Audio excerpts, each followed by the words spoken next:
Some of you may have heard of a condition called fibromuscular dysplasia, or FMD. So there may be patients here who already have this diagnosis, or maybe some of you haven't heard about this yet. So I'm excited to say that we have Dr. Tina Chrysochou here today. So she's a consultant nephrologist at Salford Hospital and also the UK lead for FMD registry and FMD research. So I will hand over to Tina.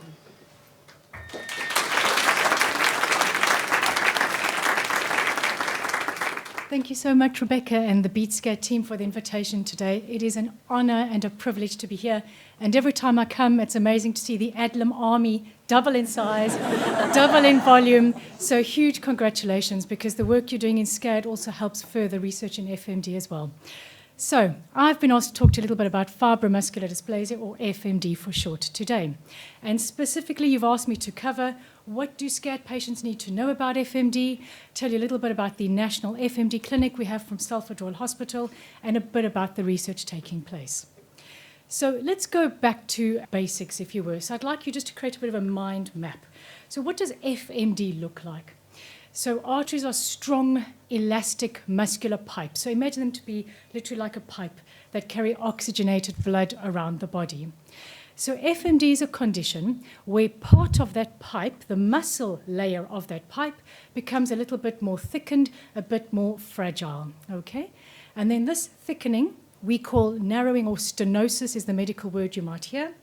But you can also see other appearances in the arteries. You can see irregularity, you can see looping, you can see bulging, sometimes resulting in something called an aneurysm. We can also see tears or bruises, just as you see in SCAD as well. Now, I appreciate a lot of you are coming to terms with SCAD or just trying to get your head round what SCAD is. Do you really need another acronym?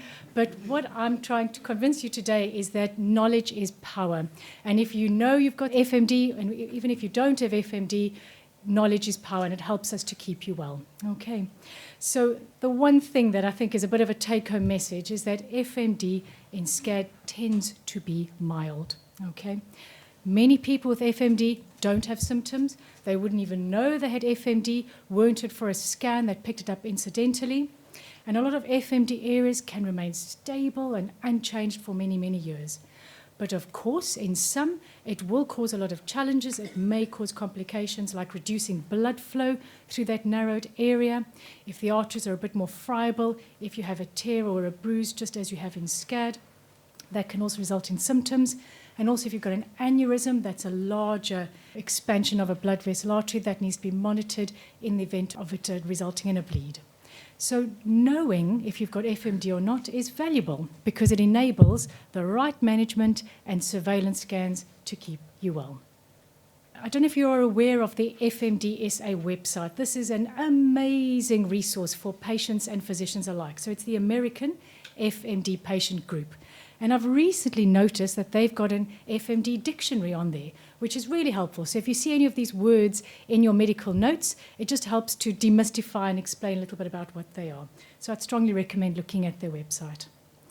From a medical perspective, our job is to make sure that this is FMD if it is, or exclude mimics, or confirm if it's not FMD at all. And the medical definition of FMD is essentially excluding a whole lot of other things, okay? So idiopathic, fancy word, it just means we don't know the exact cause, but segmental is important. It only affects part of the artery, not the entire artery. It's non-inflammatory, so that it's not due to inflammation or infection. FMD is not because of atherosclerosis or furring of the blood vessels, but you do need to have the presence of a narrowing somewhere to call it FMD, okay? So how common is it? It's still regarded as a rare disease. But the question is it really as rare as we think? So when you look at data from people who've come forward to be a kidney donor, or if you look at the CORAL trial, which was a trial looking at an atheromatous type of renal vascular disease, up to 6% of patients had FMD. So around half of patients with SCAD might have FMD, but this is likely to even be a bit lower, and I'll show you that in my next slide. But conversely, if you've got FMD, less than 5% will get a SCAD. So this particular article showed that when you look at the scans of patients with SCAD and you look in rigorous and methodical detail, fewer patients than you think have a diagnosis of FMD. So they put this down to more like the 30% range, whereas other studies went even up to 80%. Okay? And what we do see is that you can get a common finding of tortuosity, irregularity of the kidney arteries, but the bottom line is no stenosis, no FMD. Okay, so it's not unusual to see different looking arteries, but you can't call it FMD unless you've got specific stenosis. Okay? And in this study, FMD was mild and there were no vascular follow-up events over 5 years. So which parts of the body can FMD affect? It can affect any artery of the body in a small to medium-sized artery, but most commonly affects the kidney arteries. Second most common site is the neck. And 2/3 of patients have FMD in multiple arteries of the body. And that's why we always emphasize it's important to have sort of a head to pelvis, top to tail, or however you want to term it, scans, so that we make sure that we've just covered everything, so we've got a baseline assessment and we know what we're dealing with going forward. So how might FMD affect me? So everyone is affected really differently. That's quite important to say. There's definitely no one size fits all. The symptoms depend on which arteries are affected, how they're affected, and individual factors. So some ways it might affect you is with high blood pressure. So we tend to see that quite commonly in my clinics. So high blood pressure at a younger age than what might be expected, or poorly controlled high blood pressure at any age. People may get headaches, neck pain, dizziness, asymmetrical pupils. Quite commonly we hear something called pulsatile tinnitus. That's like a whoosh, whoosh, whoosh sound in the ear.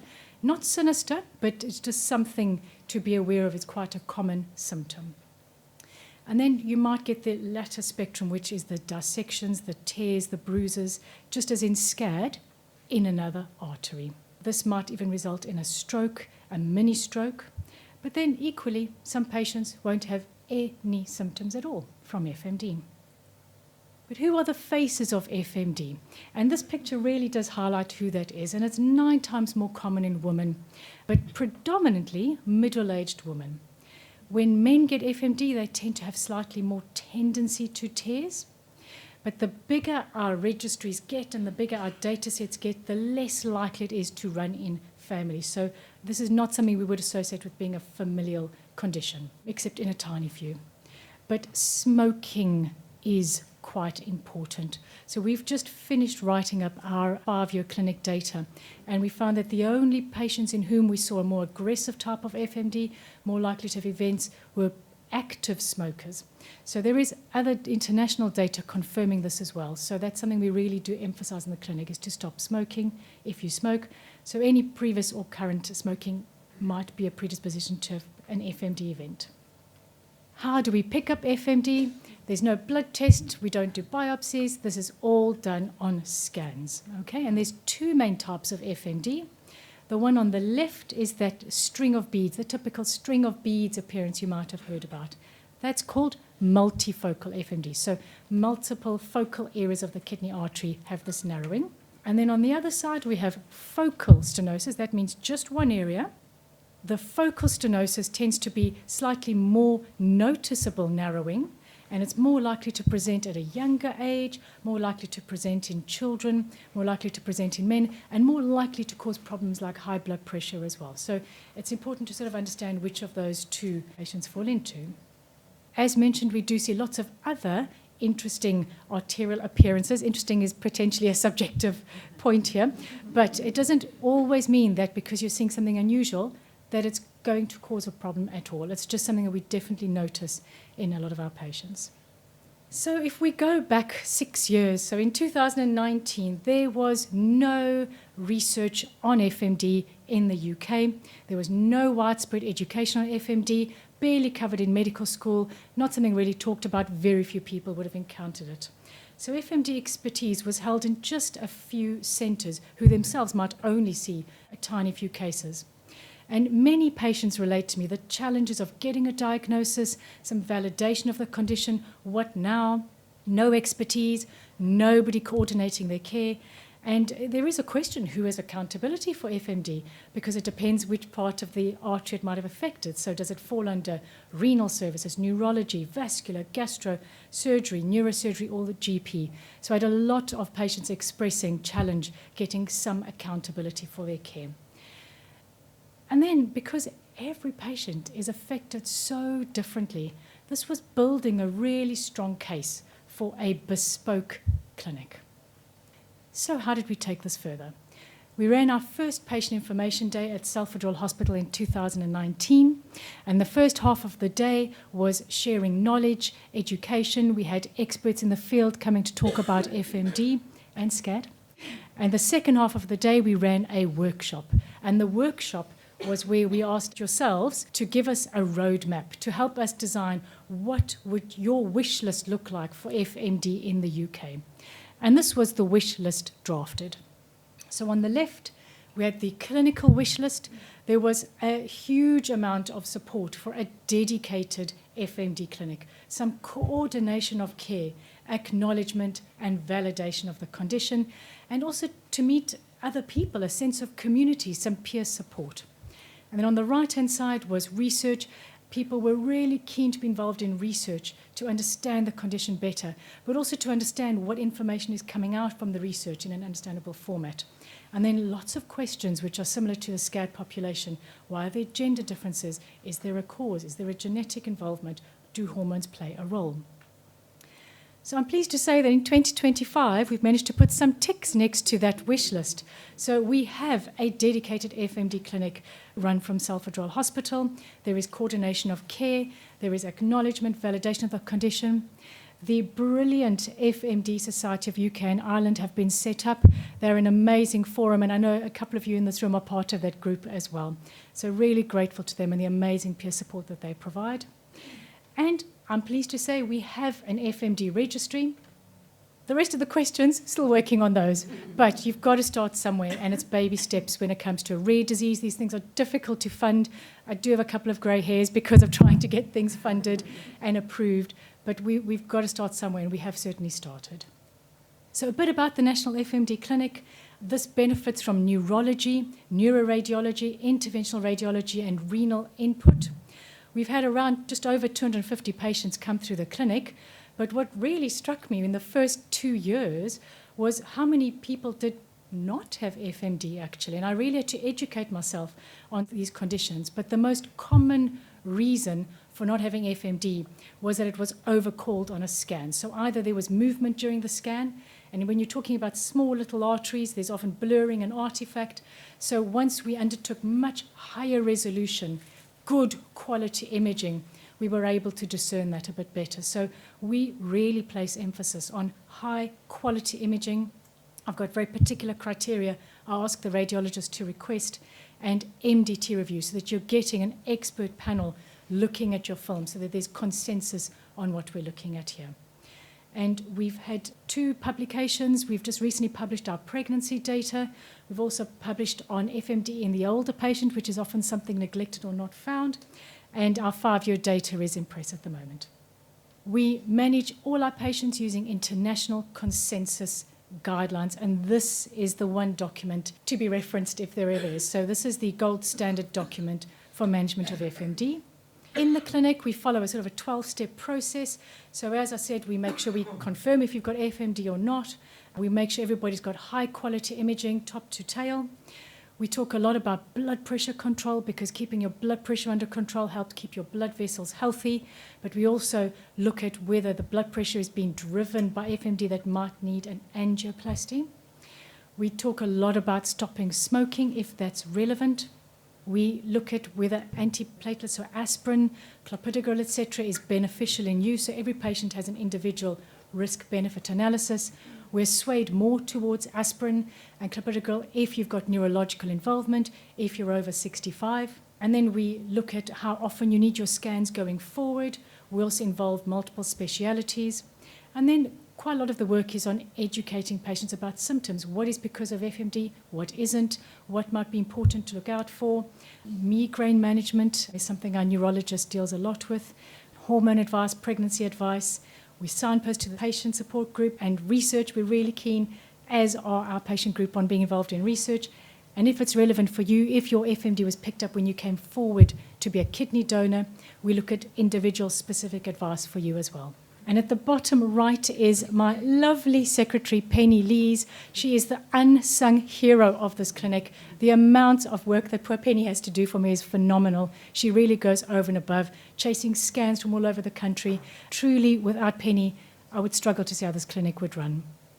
So what do we do on follow-up? The main thing that we do on follow-up is provide reassurance, because patients with FMD will almost inevitably do really well. So it's really important that we know your individual circumstance, that we can give you individual advice. We talk a lot about blood pressure. We talk about smoking. I've said this a few times now. But we also advise things like avoiding sudden neck movements, chiropractic, if you've had a carotid artery dissection. One of my patients presented after head banging, so no head banging in that particular case. So it again depends how you're affected as to what advice we will provide. But the optimal management really is just one of, once we know you've got FMD, knowledge is power. And now it's just about, okay, how do we monitor this going forward? Okay.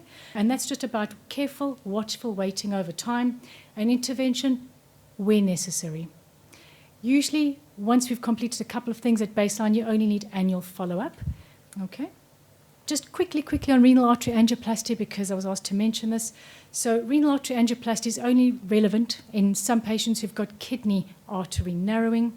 And it's a procedure whereby you have a small balloon on the end of a catheter. The idea is that you feed that up to the kidney artery, and where you see the narrowing, you then open that up with the balloon. Okay?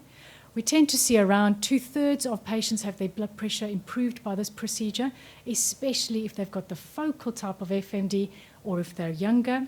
But just as in SCAD, we very much advocate angioplasty only. Okay? Stents are only reserved for a small subset of patients, angioplasty. We also don't advise doing this procedure repeatedly. Okay? My preference is to do it at baseline to see what kind of improvement you might get, and then I tend to reserve it for pre-pregnancy. And then after anything other than that, we will just look at individual circumstances. Okay, exercise. I know most of my FMD patients are really health conscious. They want to get back to activity. They want to keep fit and healthy. So this particular article, we follow that for ourselves as well. The only time you have to be a bit careful is if you've had a recent dissection. Then we would be quite careful with you for the first 3 months. Thereafter, it just depends on how well the neck artery dissection has healed. And then again, depending what your blood pressure is, depending on what the FMD is affecting, we might be just giving advice on avoiding Valsalva maneuvers when you're exercising, contact sports. So besides things that are sort of quite extreme in nature, we're very much all for exercise and keeping fit and healthy. So I'm just grouping some data from both the FAIRY. The FAIRY is the acronym for the European and International FMD Registry. So the FAIRY registry and our pregnancy data. So we've grouped here around 700-ish pregnancies. And what was really interesting is that 96% of cases didn't know they had FMD when they were pregnant. And there was a much higher tendency towards high blood pressure in these patients, which only years later made a little bit more sense. So although we did see higher levels of high blood pressure, preterm delivery, we didn't see increased incidences of vascular events, preeclampsia. So the moral of the story is patients with FMD are absolutely fine to fall pregnant, just need more close monitoring. That's all it is. Okay? And so one more thing, and also just to educate our obstetricians, that if you are seeing high blood pressure in a young person, that doesn't quite fit to think about investigating for FMD. Because in the paper that we published, we put a couple of case studies in as well, and we included one particular case with a young girl who developed high blood pressure on the pill at 18. She was hypertensive in pregnancy. At 28, had a preterm delivery, and only afterwards was it uncovered she had FMD. She then underwent an angioplasty pre her next pregnancy. She went down from 3 medications to no medications, and her next pregnancy had no complications. It was smooth sailing. So that's a real success story from our perspective. We also have written up a case where we had to undertake emergency angioplasty during pregnancy, which then allowed that pregnancy to continue. So that's why we very much try to advocate knowing about it and doing something about it before you fall pregnant. And then the most common question I'm asked is, well, what can I expect in the future? And there is a lot of reassurance around this point that in the vast majority, progression is rare. I've already discussed the patients we see progression in, which is those who smoke or have poorly controlled blood pressure. Up to 5% of patients may get another carotid artery dissection, so a tear in the neck artery. But again, my experience in the clinic is that once we know you've got FMD, anything like that is managed so much better the next time because A, you're either on aspirin, for example, which means there's less chance of blockages. B, we know what we're dealing with, so at least the A&E department can investigate properly. You'll get an angiogram quicker. So in anybody in whom this has happened, they do describe smoother sailing the second time around. So it just goes back to that knowledge is power point. And around half of patients may need another renal artery angioplasty. But again, I try to reserve those for specific circumstances. So I was also asked to cover how can I get referred to the FMD clinic. So obviously you don't have to be seen in the FMD clinic, but would love to have you if you would like that. There is expertise held in any of the centres who are recruiting to the UK FMD study. So I'll show you that on the next slide. But I need a formal referral letter. It doesn't matter who that's from, but I need a formal referral letter to get you in the system. The clinic is very oversubscribed, so we do need to operate a triage system, and it takes time to get all the relevant films and all that across. Okay, we definitely need our full set of imaging. So I always check the referral if people have had that and try to get that done before the appointment so that we've got something to discuss in the appointment. Okay, so what is the imaging we need? The preference is a CT renal angiogram, so thin slices, high resolution of the abdomen. And our neurologists prefer MR scans of the neck and the brain. So they want an MR angiogram, neck and brain. And if your centre could transfer them to ourselves, that's great. Otherwise, Penny will get on the case. And I'm very happy with face-to-face, very happy with telephonic, whatever works best. But it's really still important to have a local point of contact, specifically for neurological FMD, because certain things are out of our remit. We cannot, for example, undertake certain procedures out of our catchment area. You do need a local point of contact. It also helps grow knowledge about the condition, and there's always that sort of safety blanket that we're managing FMD. We've got a central contact as well. As I said, FMDSA, amazing website, so much information out there. There are patient toolkits, there's physician toolkits, cannot recommend it enough. Join the Facebook group, the FMD patient Facebook group as well, who are looking to form a website, hopefully in the coming year as well. So then I'm just going to finish a little bit about research. So there is amazing research coming out of America at the moment. So the US FMD registry are a real powerhouse and doing a lot of really cutting-edge pioneering work. In Europe, Professor Persu is wonderfully collaborative. He's managed to get 46 centres, I think it's probably even more than that now, 22 countries enrolled in this FMD international collaborative. So this is, again, a real powerhouse of bringing the best minds in terms of genetic work, in terms of imaging work, etc. together. So brilliant. And in the UK, we now also have our UK FMD study. Okay, so this got full ethical approval in 2022, and we are essentially the UK arm of FAIRY. When it comes to rare diseases, we have to collaborate. There's no point, in my opinion, in us each doing our own thing. We must collaborate. It validates our data, and we have more impact with larger numbers. So Salford Royal is the primary sponsor, but we've got a number of recruiting sites across the country. Some of these sites include Edinburgh, Leicester has just come on board. We have got Cambridge. In London, there's a good few centres. So we have Royal Free, King's, Guy's and St Thomas's, Great Ormond Street hopefully coming up, Northwick Park, Hammersmith, Chelsea hopefully coming on very soon. We've also got Epsom and St Heliers. So there are recruitment sites for the UK FMD study at present. And then I'm only just very briefly going to talk about some of the research. Okay, if I have to summarise the way I understand research at the moment, it's with this sort of a graphic. So this multiple hit theory. Okay, so there's not just one thing that causes FMD. Research is pointing to some sort of genetic susceptibility in the architecture or scaffolding of an artery. That's the way I envisage it. So the architecture scaffolding of artery has a predisposition to being affected differently. But then there needs to also be some controlling factor that isn't quite doing its job policing, and that's potentially why you get vulnerability resulting as well. But then why it only affects part of arteries, why it doesn't affect all the arteries, still a little bit unclear. Even if the arteries are affected, doesn't mean that they're going to cause a problem. So that's why there's a thought about environmental factors perhaps also playing a little role. Okay, so some of the genetic work that's come out has shown that in particular if you've got a vulnerability in something called the factor gene, they've also shown that you're a bit more likely to have a SCAD, not just FMD, you're more likely to suffer with migraines, cervical artery dissection, high blood pressure. So there's some similar signals coming from that. There's only one gene test that we can test for in FMD. I've never seen a positive case, but if you do have this gene, you tend to have a more aggressive type of FMD. And in this particular type, we would advise to avoid contact sports, more surveillance, etc. But I've not come across anybody with this particular gene variant at the moment. Again, there's some very interesting work coming out of the States looking at the sort of like super network of this architecture scaffolding material. They've created even a mouse model that when they knock out one of the sort of chiefs of the scaffolding, the mouse model looked to develop some enlargement of the arteries, but not the full FMD spectrum. So the reason I'm being brief about this is that this is all very much in the research realm. There is nothing translatable or widely validated just yet, but it's so interesting and we're making inroads.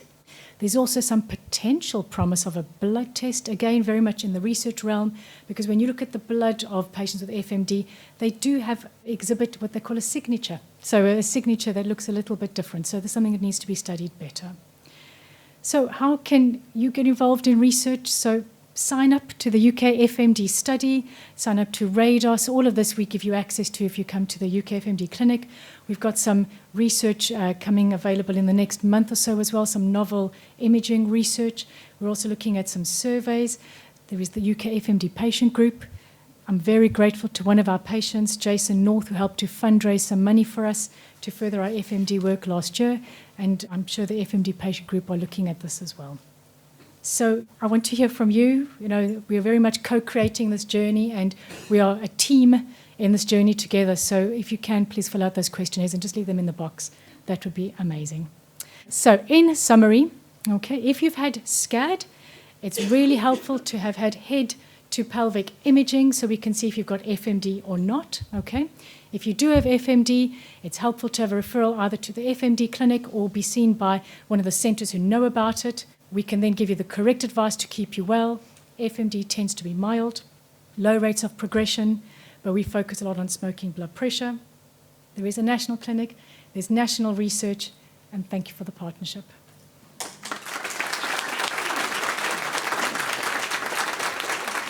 So if anyone has any questions for Tina, we've got sort of 5 minutes now. Yeah? I do have FMD in my neck. I do want to come on your study. How often should we be scanned for problems? Every year, every couple of years? Or? Okay, so it depends what you've had in your neck. So if you've had a dissection, we would normally like some more imaging, a couple of months. So we would normally say about 3-4 months afterwards, just to look at healing, okay? And then after that, we would then go to a year, okay? And then after that, you would then look how stable appearances are and you start spreading out that surveillance. So that's again why it helps to come to the clinic, because then you've got, not just my opinion, you've got a neuroradiologist who is, in my opinion, the best in the business, an amazing neurologist, and you're just getting a good expert opinion because it sort of depends what it looks like and how it's affected you. Hi, so it's probably connected to what the previous person just said, because in terms of if you haven't had a dissection, what should you be looking out for and how should it be managed? Because I went to my GP recently because I've been had some dizzy spells over the last sort of week or so, and I said I got FMD and he'd never heard of it and had to Google it, and that was quite concerning. And you know, what should I be looking if I'm feeling dizzy? Could it be possibly that, or that's one of my concerns? Yeah. So I get this question all the time, so you're definitely not alone in that. Dizziness itself would not be regarded as a warning symptom, okay?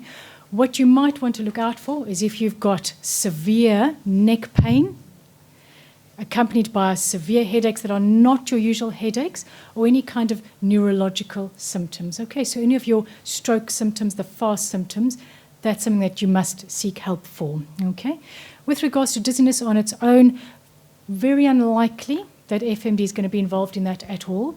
It would help to know what your films look like, okay, just to give you a more honest answer, but very unlikely. We'd need to know what your blood pressure was and a couple of other things, but just dizziness on its own would not concern me.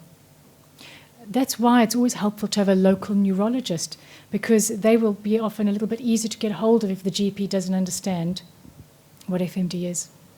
So should all patients that have been diagnosed with FMD be referred to a neurologist within their own area? Because I don't think I have, for example. It was an incidental finding on the CT scan after a SCAD. So should I be requesting my GP to get me a referral, or should I just be leaving it and not worrying about it too much? So the preference is to have a neurologist at least know about you. They may choose to discharge you with time if things are stable, and I have little control over that sometimes. But I think it is important to have somebody local who at least knows about your case, and at least we can also ask for support in arranging your surveillance scans, because that's another thing I do struggle with. I can't request surveillance scans in hospitals I don't work in. So having that local point also just gives us that ability to request special scans. So I would say you should have a neurologist. That doesn't mean that there's anything alarming about that at all. It's just to have a local point of contact, somebody who just knows about you, and then there's just peace of mind all round that you're known in the system.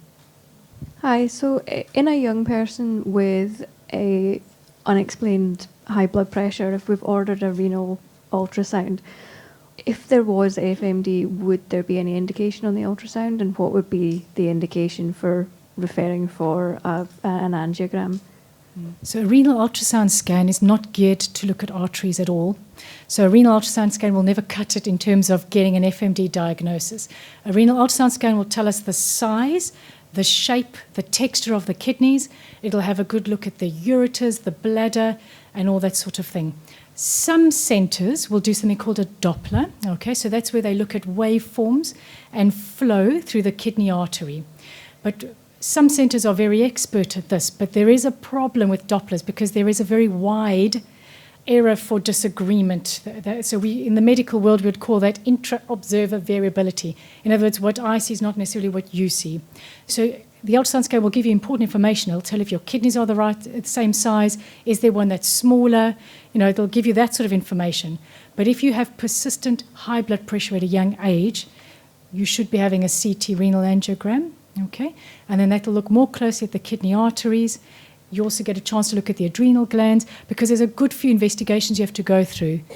If anybody's got high blood pressure from a young age, you need to look at hormonal causes, etc., etc. So ultrasound scan is going to be a bit limited. I recently had a SCAD, so I haven't had a head-to-pelvic imaging. So is that something I go back to my cardiologist and ask for, rather than, and that's what I need to do initially? I would suggest that, yes, yes, because a lot of GPs also find it difficult to request specialist scans, depending where you live. My GP hadn't heard of what I'd had. So. Yeah, this is not unusual. So if your cardiologist could help, that would be amazing. Okay. So if you ask your cardiologist to request a CT renal angiogram, okay, neck down, and an MR angiogram, and head and neck up. Okay, yeah. Will do, thank you. Sorry, of course, if the centres can't do an MR or CT, they can only do one or the other, that's also fine. We will look at all your imaging, but that's just if you have the choice, that would be the ideal. Okay, thank you very much.